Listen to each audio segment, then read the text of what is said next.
most ardent supporters, age has finally caught up to him. It referred to excuses like what you're making as insulting to the American people. How do you respond to that?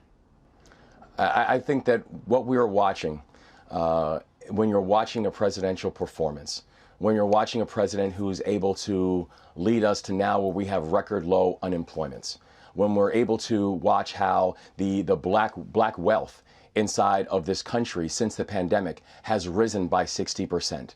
When you're able to watch a presidential performance that's been able to do things like raise wages for our workers and making sure that our rights are protected, that does matter in this conversation. And so I understand people who are, and I understand and I get it, the arguments about age and the complications of 81. But the number 81 is an important number, but so is watching historically low unemployment rates. And I do not think that people should lose sight of that. Sure, but we're not just talking about 3.5 years in the past. We're talking about 4 more years, bringing him to age 86. Here is what the president responded when he was asked about the national debt and how he would tax billionaires.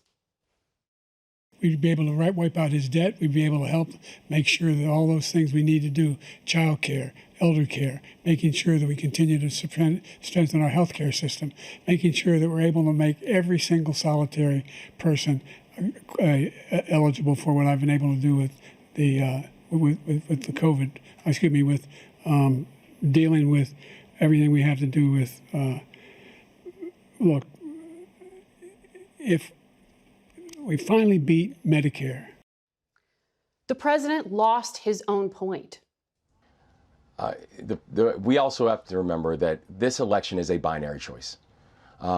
It's an election between President Joe Biden and, frankly, even the conversation around the national debt. You know, someone whose tax cuts at a time when over the next decade we are going to have the largest transfer of wealth in the history of the world. And a president who, and a former president, to turn out.